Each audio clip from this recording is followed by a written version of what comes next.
Sejak kasus pembunuhan Brigadir Yosua, kita belum pernah menyaksikan pertemuan antara orang tua Yosua dengan orang tua Richard. Dalam momen Natal dan menutup tahun 2022, kontroversi akan menjadi ruang pertemuan bagi orang tua Yosua dan orang tua Richard untuk pertama kalinya di layar kaca. Dua pasang orang tua yang anaknya paling menjadi sorotan tahun ini. Mereka berjuang dengan cara yang berbeda untuk mendapatkan keadilan bagi anak mereka tercinta. Meski terluka, kecewa, hancur, tapi mereka tidak menyerah. Sekali lagi pemirsa, untuk pertama kalinya orang tua Yosua dan orang tua Richard akan bertemu secara eksklusif di kontroversi. Inilah kontroversi selengkapnya, perjumpaan di penutup tahun. Bersama saya, Zilvia Iskandar.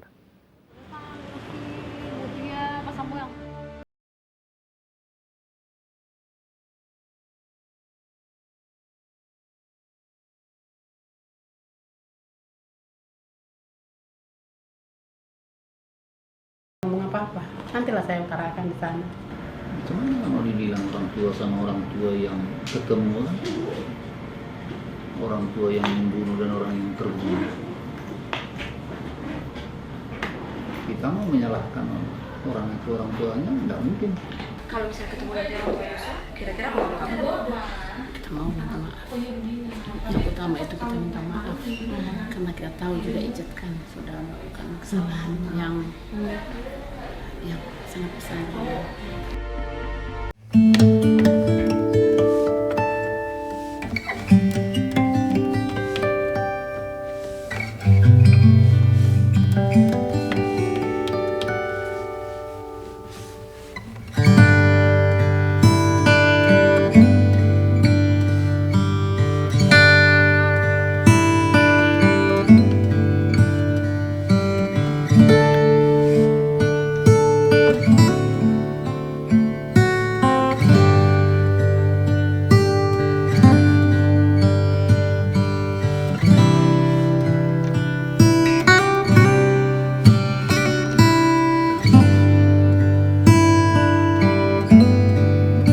Sudah bersama dengan saya saat ini adalah ayah dari almarhum Brigadir Yosua, Bapak Samuel Huta Barat, dan juga ibu dari almarhum Brigadir Yosua, Ibu Rosti Simanjuntak. Pak Samuel, Ibu Rosti, terima kasih sudah hadir di kontroversi hari ini. Ibu Rosti, Pak Samuel, kami juga ingin mengucapkan selamat Natal ya kepada Bapak dan Ibu serta keluarga. Terima kasih sudah menyempatkan hadir di kontroversi. Ya, terima kasih. Terima kasih, Pak. Ibu Rosti, momen Natal pertama tanpa kehadiran Yosua, bagaimana Bu menjalaninya? Untuk menjalani momen Natal pertama ini memang sangat berat. Bagaimana keluarga, terlebih saya sebagai ibu yang sudah kehilangan anak, yang tidak bisa bersama lagi, berkumpul di momen Natal yang kami tunggu seluruh umat Nasrani merayakan, menyambut Natal dengan sukacita dan sukaria. Namun saya sebagai ibu dan keluarga harus menahan hati yang remuk dengan hati yang pilu dan sangat kepedihan yang dalam atas kehilangan anak saya yang telah dibunuh, dirampas, sangat keji dan biadab. Begitu kepedihan, dan di sini aku juga akan curhat. 3 hari sebelum momen Natal, anakku datang kepadaku menangis histeris. Di dalam mimpiku dia datang menarik tangan mamanya, menunjukkan semua lubang yang ada di tubuhnya, di kepalanya, dengan berteriak dia, "Mama, tolong saya." Jadi momen ini sebenarnya saya nggak kuat akan hadir ke sini, namun bapaknya tetap membujuk agar saya bisa ikut. Karena dia berangkat sendirian, katanya belum pas dan klop. Dengan cerita tangisan saya 3 hari sebelum momen Natal itu, dia datang berulang kali ke mimpi saya. Ini loh Ma, Mama tidak bisa menolong saya. Mama tidak tolong saya dengan hujanan. Dihujanan saya dengan peluru, dengan mata terbuka Mama. Apa salah Abang Mama? Apa Mama? Jadi saya bilang sama Tuhan, berdoa saya sama Tuhan, karena cuma Tuhan pengharapanku. Saya nggak bisa berbuat apa-apa anakku. Saya nggak bisa dekat denganmu. Biarlah Tuhan yang menolongmu. Biarlah Tuhan yang bersamamu nak. Biarlah rohmu tenang bersama Tuhan. Agar Natal ini boleh mengobati luka yang sangat dalam buat keluarga kami. Terlebih saya sebagai ibunya almarhum Yosua. Ya. Terima kasih Bu Rosti. Seperti kata-kata Ibu Rosti ya, mudah-mudahan momen Natal kali ini sedikit banyak mengurangi luka, mengobati luka tadi Ibu bilang. Pak Samuel, saya tahu bukan keputusan yang mudah untuk bisa hadir di momen ini. Tapi tadi Bu Rosti mengatakan Pak Samuel yang ikut membujuk agar berdua bisa hadir. Apa yang membuat Pak Samuel memutuskan dan yakin bahwa sekarang adalah waktu yang tepat untuk bertemu dengan orang tua Richard? Memang waktu datang undangan dari Metro TV kemarin, saya langsung mengutarakan sama istri saya bahwa dari Metro TV ada undangan untuk bertemu dengan orang tua dari Eliezer. Tentu dalam hal ini makanya saya sudah mempertimbangkan biar jangan ada di luar sana kesimpang siuran opini-opini publik soal kami dengan keluarga Eliezer. Jadi dalam hal pertemuan sekarang inilah yang perlu diklarifikasi segala opini-opini masyarakat di luar sana. Apa Pak yang perlu diklarifikasi? Yang ingin saya klarifikasi dari dulu kan memang soal permintaan maafan daripada Eliezer. Waktu persidangan pertama kali kami jadi saksi di Pengadilan Jakarta Selatan, memang di sana si Eliezer itu sudah datang sama kami, ke hadapan saya dengan istri, dia sujud di hadapan kami untuk minta maaf. Jadi dalam hal ini kita selaku umat, mungkin di agama apapun yang ada di Indonesia, soal memaafkan ini selalu diajarkan. Itulah yang perlu saya klarifikasi. Tadi Pak Samuel sudah menyinggung ya, ada momen ketika Richard Eliezer memohon maaf di hadapan keluarga Yosua, bersujud di hadapan Pak Samuel dan juga Ibu Rosti. Kami ingin memutarkan kembali momen itu dan apa pada saat itu pernyataan yang disampaikan oleh Richard Eliezer. Saya ingin minta tanggapan dari Pak Samuel dan juga Ibu Rosti. Apakah sampai saat ini Richard Eliezer memenuhi janjinya tersebut? Kita simak bersama. Saya akan berkata jujur, saya akan membela untuk terakhir kalinya, akan membela bang saya Bang Yos terakhir kalinya. Karena untuk saya pribadi, saya tidak mempercayai bahwa Bang Yos setia itu melakukan pelecehan. Saya siap untuk apapun yang akan terjadi dan apapun keputusan untuk diri saya. Pak Samuel, Ya.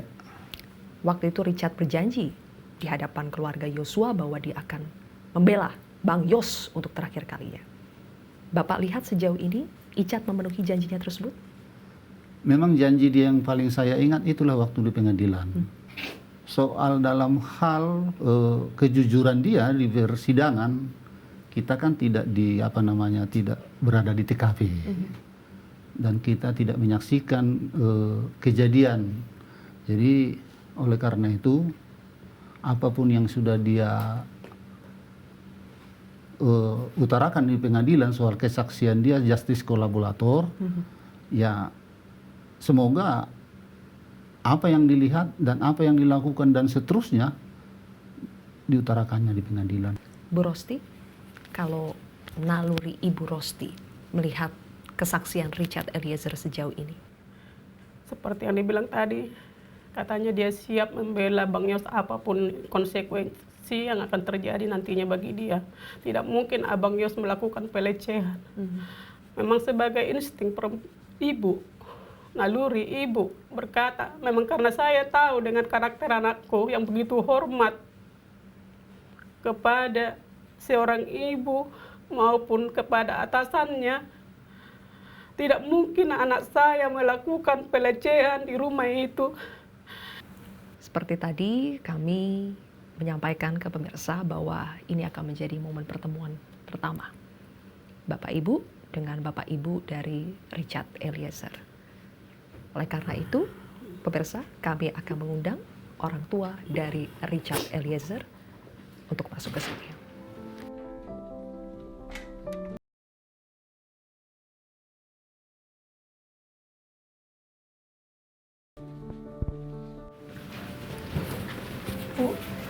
Saya orang tua Mbak Icat, saya minta maaf Bu. Dan selamat Natal. Kuat ya Bu.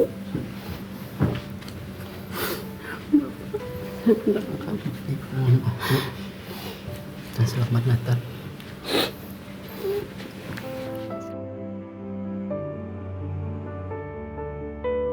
Kepada Bapak dan Ibu, kami berdua mohon maaf dari dalam hati. Jujur kami sangat terluka, kami bisa merasakan apa yang Ibu dan Bapak rasakan.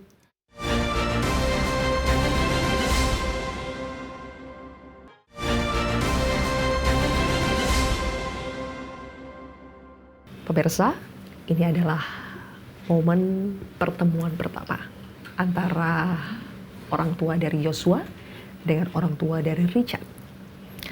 Orang tua Richard, Bapak Sunandak Yunus Lumiu, dan juga ibu dari Richard Eliezer, Reineke Alma Budihan, Ibu Ina. Ibu Ina, Pak Yunus, ini adalah momen pertama ya. Iya. Apa yang ingin Ibu sampaikan secara langsung kepada orang tua Yosua? Yang pertama-tama, tak ada kata yang lebih baik dari permohonan maaf. Kami sebagai orang tua dari Icat memohon maaf dari hati kami yang paling dalam atas apa yang sudah Icat lakukan terhadap abangnya Yosua. Karena jujur kami tahu anak kami tidak akan tega melakukan hal seperti itu, Mbak. Jadi kepada Bapak dan Ibu, kami berdua mohon maaf dari dalam hati. Jujur kami sangat terluka, kami bisa merasakan apa yang Ibu dan Bapak rasakan. Kehilangan anak, dan sampai saat ini juga kami sangat mengharapkan dan Icat bisa terus berkata apa yang benar. Dia terus seperti janjinya kepada Bapak dan Ibu bahwa dia akan membela abangnya sampai kapanpun, sampai titik darah terakhir dia akan membela abangnya Yosua. Pak Yunus? Ya, begitu juga. Kami meminta maaf juga kepada orang tua dan apa yang sudah disampaikan oleh Ibu Ide. Apakah untuk sampai pada momen ini sebetulnya tidak mudah karena masih ada kekhawatiran, ketakutan. Tapi apa yang membuat Ibu Ine dan Pak Yunus akhirnya mengambil momen ini, memberanikan diri untuk akhirnya bertemu dengan orang tua Yosua? Bu Ine. Sebenarnya awalnya karena kami tahu posisi Icat kan. Jadi sebenarnya jujur saya sampai saat ini masih dalam keadaan ragu-ragu bagaimana Bapak dan Ibu melihat kami berdua sebagai orang tua hadir di sini dipertemukan. Namun saya berdoa, dari tadi saya berdoa terus, Tuhan buka hati kami semua, baik Bapak dan Ibu juga kami, karena pada posisinya kan kami berdua datang untuk meminta maaf. Memang dari awal ada kerinduan untuk bertemu dengan orang tua dari Yosua, tetapi karena keadaan lah yang membuat kami, bukan kami memang tidak mau. Makanya kemarin kan kakak saya sudah meminta maaf, tapi saya memang rindu untuk kami berdua langsung bertemu dengan Bapak dan Ibu Yosua. Dan puji Tuhan hari ini bisa bertemu langsung. Bertemu langsung. Pak Samuel, ada yang ingin disampaikan Pak Samuel? Yang ingin saya sampaikan buat kita selaku orang tua, biar dari orang tua Eliezer, biar dari kami orang tua almarhum Joshua. Saya rasa di dalam hidup ini kita selaku orang tua tidak ada yang menginginkan anaknya jadi pembunuh. Dan tidak ada orang tua yang menginginkan anaknya dibunuh. Kita selalu mengusahakan anak kita ajarkan yang terbaik. Dan yang terbaik kita pimpin secara kerohanian, dipimpin secara pendidikan di sekolah. Tapi dalam hal ini kalau saya memperhatikan kejadian ini semua, 70% ini pengaruh lingkungan. Itulah yang terjadi terhadap anak. Jadi biarpun begitu, marilah kita berdoa bersama agar anak-anak ini boleh bertobat dan anak yang sudah meninggal boleh ditaruh Tuhan di sisinya yang terbaik. Memang yang lalu Eliezer, di waktu kami bersaksi di persidangan, Eliezer sudah meminta maaf sampai bersujud. Dan kami terima permintaan maafannya itu. Tetapi kita ini kan tinggal di negara hukum. Tentu kami selaku pihak dari almarhum Joshua tidak mau mendahului proses hukum yang sedang berjalan. Kita biarkan proses hukum yang berjalan. Dan sedangkan di agama kita pun diajarkan, apalagi kita sama-sama Nasrani. Tuhan Yesus mengajarkan kita berdoa, ampunilah orang yang bersalah kepadamu, supaya Tuhan Allahmu mengampuni engkau. Itulah dasarnya bagi kami keluarga almarhum Joshua, memaafkan dia. Ibu ini pernah menyampaikan betapa Richard Eliezer yang awalnya 1 bulan lebih mengikuti skenario dari Ferdy Sambo, tapi kemudian akhirnya di satu titik ia sadar dan ingin berkata jujur. Sepanjang itu Bu, apakah Richard menyampaikan penyesalan dan komitmennya untuk berkata jujur pada akhirnya? Iya. Waktu kita pertama ketemukan masih di Makobrimob, dia masih mengikuti skenario waktu itu. Tapi saya memang merasakan, saya melihat ada wajahnya kayak ada ketakutan. Setiap dia melihat orang begitu, kayak takut begitu. Memang kayak diintimidasi, ada tekanan, Mbak. Ya, tapi karena dia selalu memastikan kepada kami berdua bahwa enggak, ini cerita memang benar-benar. Tapi saya tahu waktu itu dia masih ada hubungan mungkin dengan beliau. Jadi waktu itu sudah pas hampir sebulan kita di Mako, tiba-tiba dia sudah ditahan. Nah, ditahan itu saya menangis, saya berdoa, Tuhan, kenapa harus begini ceritanya? Karena saya memang dari awal saya meragukan dia, karena saya tahu dia kan Mbak dari kecil. Saya mendidik dia untuk jujur, untuk berperilaku. Dia dekat, memang termasuk anak taat juga dia. Jadi saya memang meragukan waktu dia hampir 1 bulan itu di Mako sama-sama. Waktu dia sudah mau jujur itu, dia menangis, dia nelpon saya, Mama, saya tersiksa di sini, Mama. Saya nangis, dia nangis. Jadi saya bilang, kamu bicara jujur deh, bicara. Karena hanya kejujuranmu itu yang bisa menyelamatkan kamu kan, saya bilang begitu. Dan Mama, saya tersiksa. Di sini saya cuma makan nasi sama sayur. 3 hari apa 2 hari waktu itu ditahan. Lalu ditahan. Dia bilang mereka di luar sana yang juga turut melakukan hanya enak-enak, saya yang siksa di sini mama, dia bilang begitu.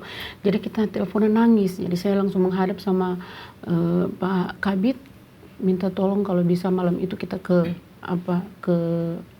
Mabes. Jadi malam itu dia menangis di hadapan saya sama bapaknya, dia bilang, mama saya akan buka semuanya, apapun mau terjadi walaupun nyawa saya jadi taruhan, saya harus jujur. Jadi saya doakan dia, saya bilang, Dek harus jujur, hanya itu yang bisa menyelamatkan kamu, jujur. Jadi kita menangis bertiga waktu itu, karena saya memang nggak nyangka kan dia sampai setega itu. Hanya kejujuranlah yang bisa Iya. menyelamatkan Richard. Itu pesan Iya. Pak Yunus dan Ibu Ina. Iya. Iya. Sepanjang persidangan Pak Yunus, apakah Pak Yunus melihat memang Richard ini konsisten? Iya. Ketika dia bilang dia akan jujur, apakah betul-betul dia menjalaninya? Anak ini kalau dia sudah berkata begitu, dia pasti tidak akan berubah. Iya, dia prinsip dari Prinsip kecil dari begitu. Apalagi kecil. kalau dia merasa dia benar. Apa rasanya dia masih di dalam kebenarannya, dia tidak akan berubah. Meskipun sekarang Icat diserang bertubi-tubi. Iya. Meskipun Dia sudah apapun bilang.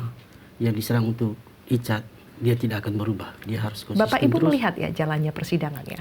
Kita melihat Kita dari lihat media. televisi. Oke, saya ingin memperlihatkan bagaimana Richard ini disudutkan, dipojokkan oleh kubu dari Sambo. Icat dikatakan tidak konsisten, berbohong, bahkan sampai menyalahartikan perintah dari Verdi Sambo. Kita simak. Ini tidak konsisten semua. Saya mau tanya, yang mana yang benar? Jadi begini Bapak, dapat saya jelaskan. Biar Bapak tidak menanyakan lagi tentang BAP-BAP ini. Ya, harus saya tanyakan. Iya, Sebentar. makanya saya Harus saya jelaskan. tanya. Saudara Makanya penasihat saya hukum jelaskan, beri kesempatan Bapak. Baik, yang saksi mulia. untuk menjawab. Ya, saya mau jelaskan bahwa ini harus saya tanyakan Iya. karena tidak konsisten, yang mulia. Silakan. Baik, begini Bapak. Bapak bayangkan dari tanggal 8 Juli sampai di bulan Agustus itu saya didoktrin terus-menerus oleh klien Bapak tentang skenario. Siapa yang doktrin? Di mana yang doktrin? Bapak Di lah, mana Pak. saudara didoktrin? Di lantai 3. Di Saudara mana? penasihat hukum tidak perlu sampai membentak. Saya seperti itu. mencoba mengingat-ingat kembali kejadian demi kejadian. Izin, Bapak Bapak. kira segampang itu mengingat kembali Ini kejadian tidak itu. konsisten. Bu Ina, ini kan Richard seperti 1 lawan 4 ya? Iya. Ibu khawatir tidak? Saya tidak khawatir selama saya melihat anak saya berdiri pada kebenaran. Karena saya tahu kalau misalnya orang berbohong kan, berbagai macam cara mereka lakukan, selesai ini tidak berhasil, berikut ganti lagi. Tapi anak saya kan, Icat ini dari awal, dia tetap berprinsip pada dia pegang apa yang dia ucapkan. Jadi kalau saya takut, saya nggak takut karena saya percaya anak saya dan saya percaya Tuhan. Tuhan pasti akan bela orang benar. Oke, Hanya itu. baik. Anak aku telah disia-siakan mereka dengan pekerjaan tanggung jawabnya yang sangat patuh dan hormat kepada atasan.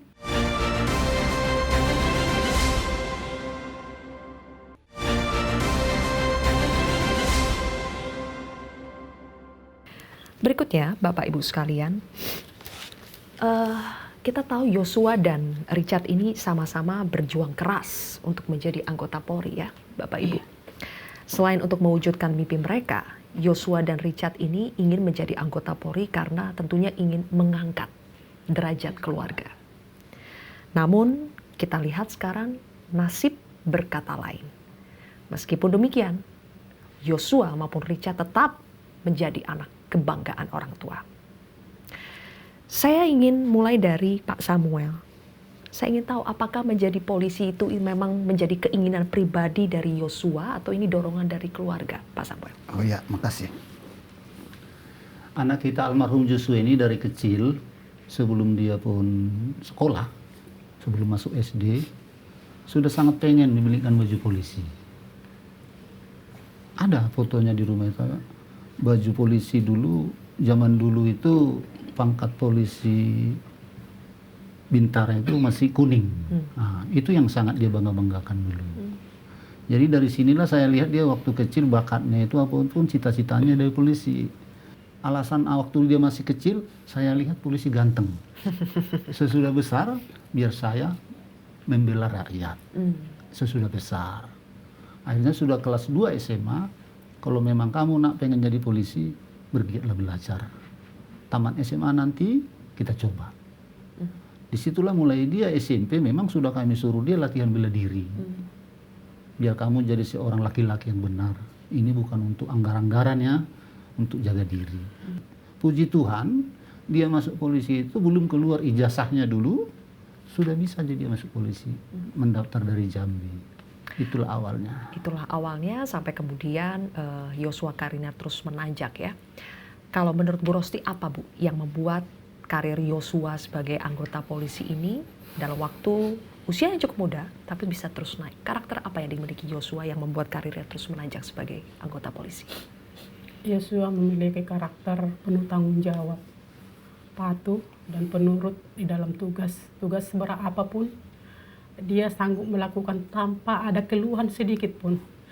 Kalau belum beres pekerjaan contoh di rumah, siapapun orang yang memanggil, bahkan gurunya, tidak mau dia meninggalkan pekerjaan itu sebelum selesai atau rampung bahasa sekarang. Jadi memang anak ini penuh tanggung jawab, penuh dedikasi di dalam tugas. Sangat patuh dengan atasan, jujur, terlebih dalam kejujuran. Makanya dia terpilih dari Jambi. Waktu itu dari Jambi ada 4 orang yang sudah diusulkan.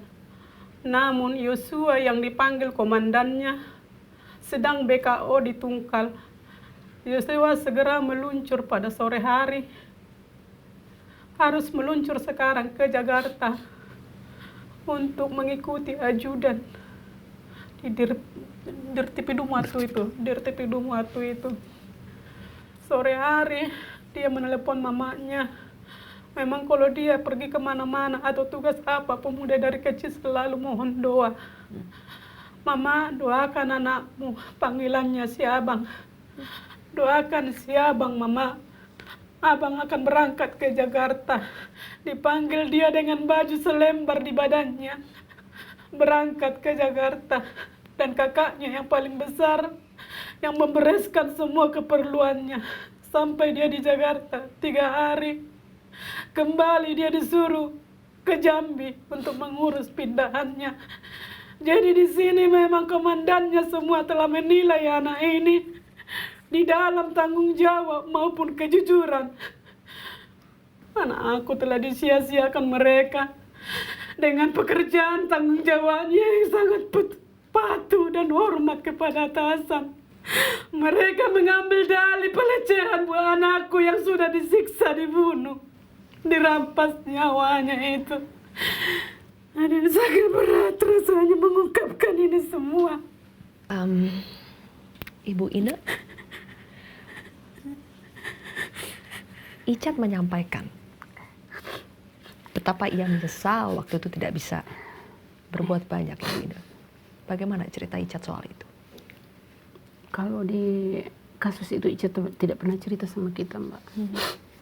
Karena Icat ini anaknya dia tidak mau menyusahkan kita. Dia tidak, kalau ada masalah dia tidak pernah cerita, kecuali kalau misalnya macam berita-berita bagus baru dia kasih tahu. Macam kemarin kan waktu kita tahu juga masalah itu dari media, saya tanyakan ke dia bilang, oh tidak apa-apa Mak, tidak apa-apa, cuma begitu. Nanti kita tahu waktu kita datang ke Jakarta. Ternyata masalahnya begitu, tapi dia nggak pernah cerita apa-apa tentang masalah itu. Tapi setelah ini terungkap, Iya. dia cerita ketika sudah bertemu dengan keluarga Yosua. Apa yang Icat sampaikan? Dia sudah janji sama saya, sama bapaknya, apapun mau terjadi, saya akan tetap bela Bang Yos, Mama. Saya akan bicara jujur walaupun saya harus berhadapan dengan mereka berempat. Karena memang dia sudah merasakan bahwa mereka tetap tidak akan mengaku, kan tidak akan jujur. Jadi dia bilang, saya tidak peduli mereka mau jujur atau tidak, saya tetap akan bicara jujur sampai kapanpun.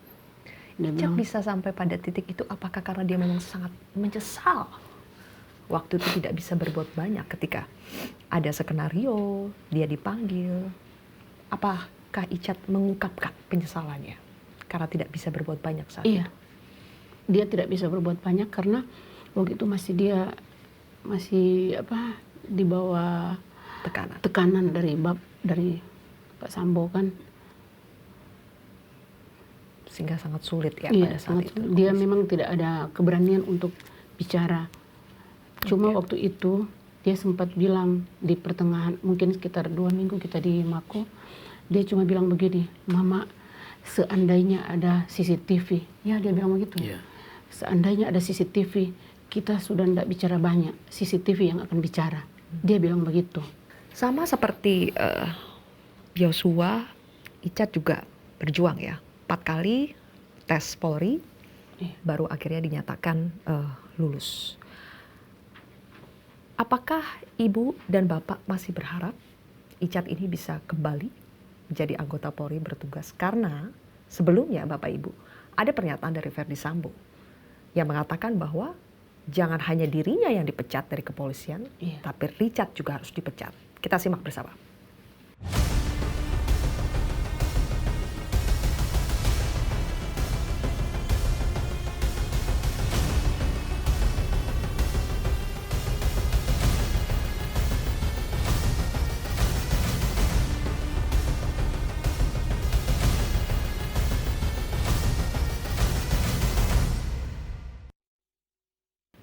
Pak Yunus, sampai sekarang Verdi Sambo tidak mengakui bahwa ia merencanakan pembunuhan, ia ikut menembak Yosua. Justru Icat yang dituding telah berbohong dan salah menyalahartikan perintah dari Verdi Sambo. Bahkan Verdi Sambo menuntut kenapa Richard tidak dipecat juga sebagai anggota Polri. Bagaimana Bapak ketika mendengar ini dari Verdi Sambo? Apa yang Bapak pikirkan?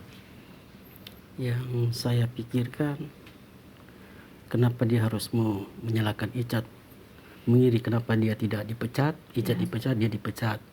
Itu harapan kami, saya selaku orang tua sangat mengharapkan Icat menjadi seorang polisi, dan semua ini kami serahkan ke penegak hukum yang akan menentukan nasib anak kami dan kepada Tuhan.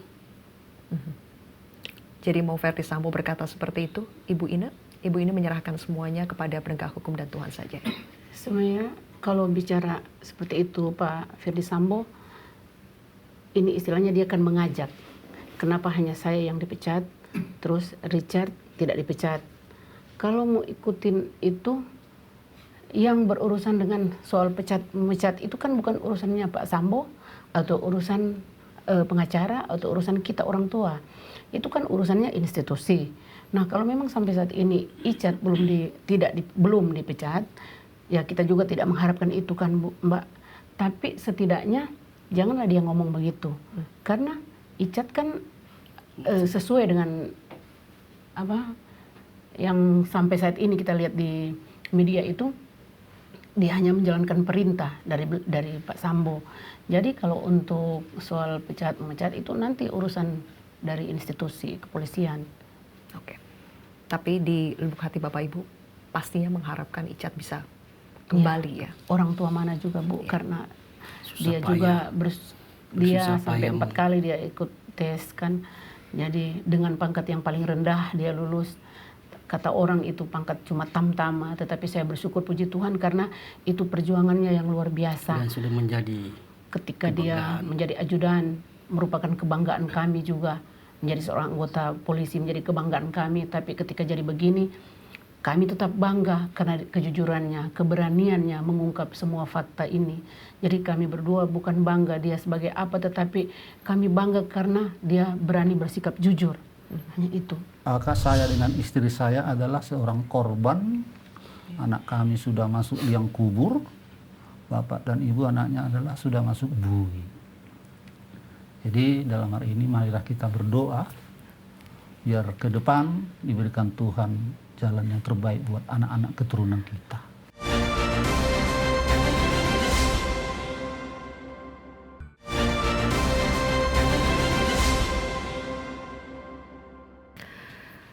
Kasus pembunuhan Yosua meninggalkan lubang yang begitu besar di hati orang tua.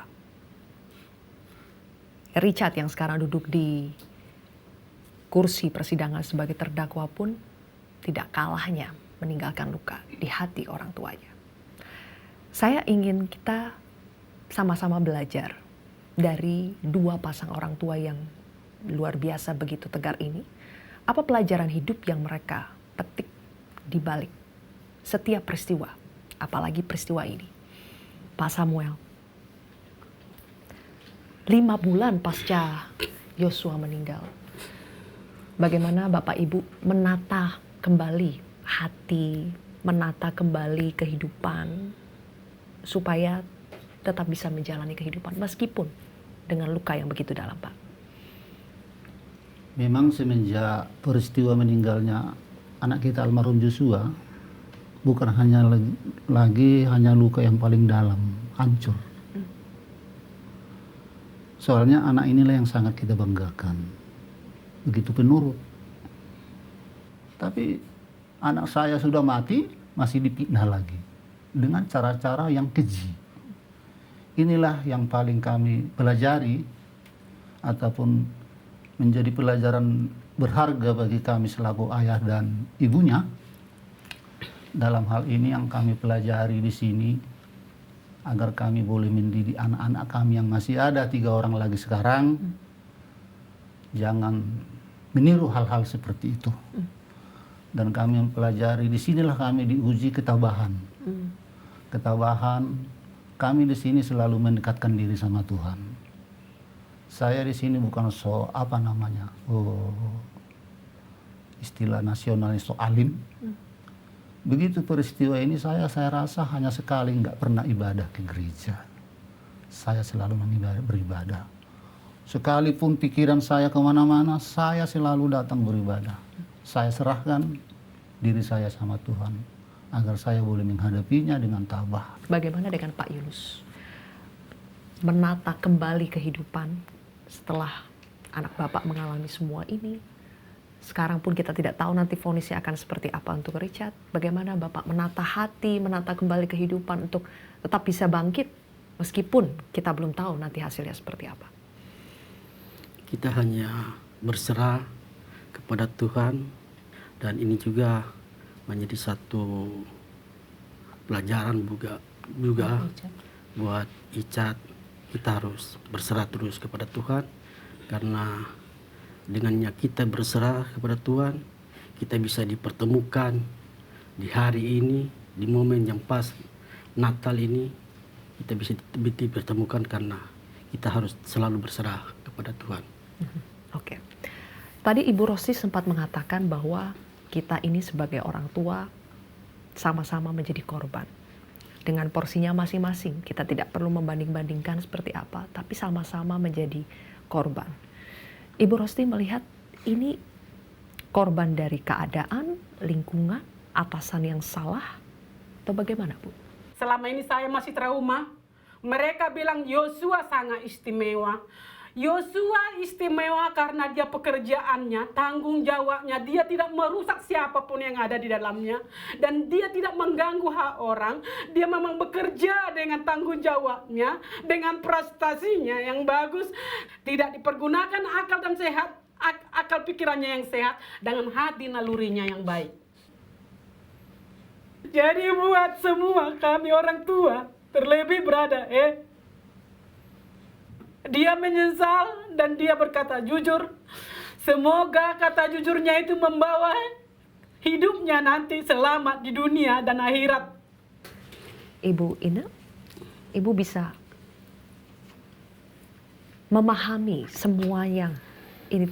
Mungkin tidak selamanya permohonan maaf itu bisa mengubah keadaan menjadi nol lagi.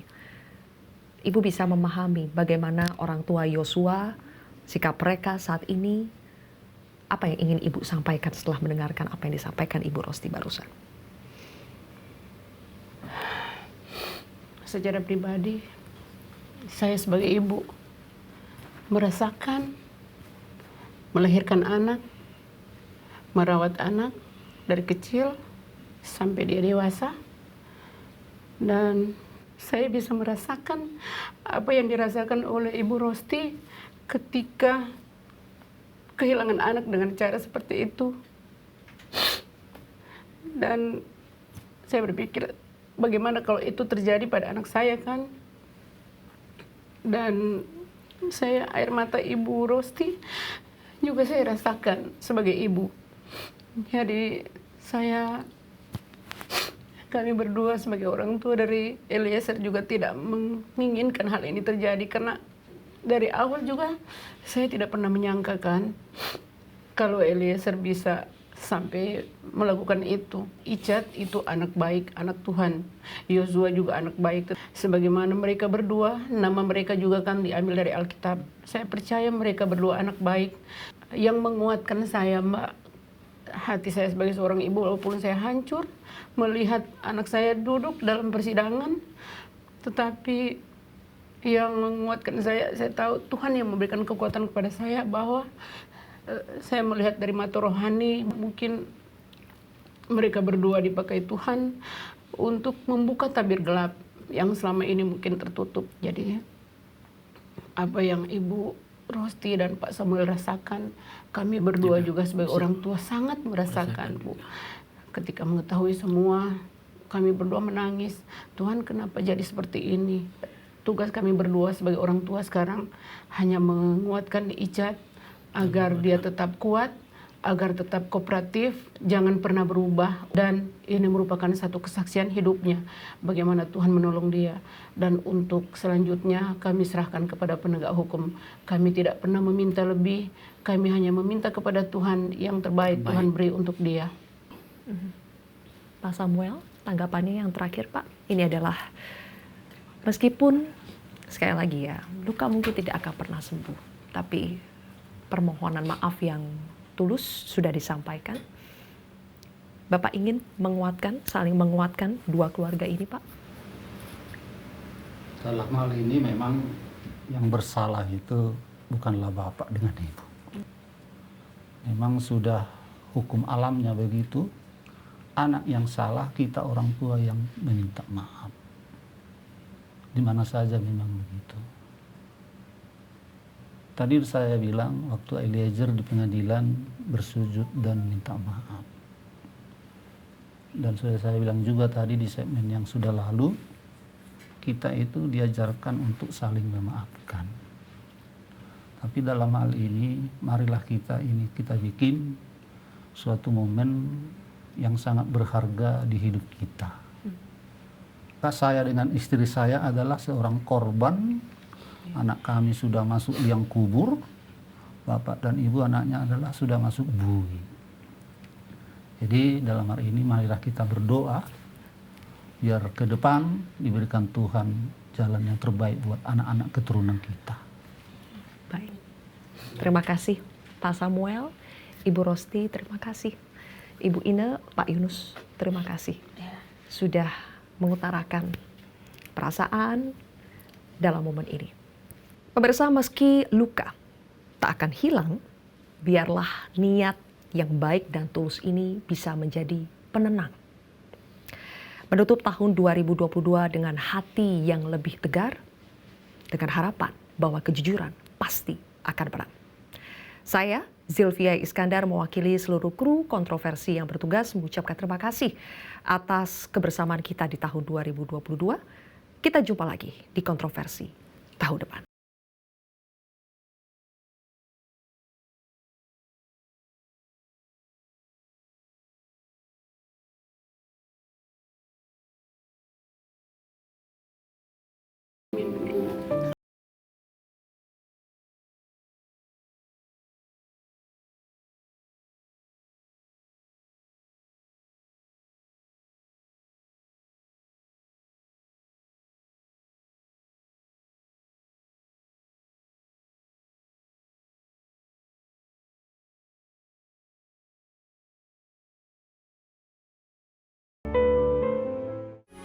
Metro TV,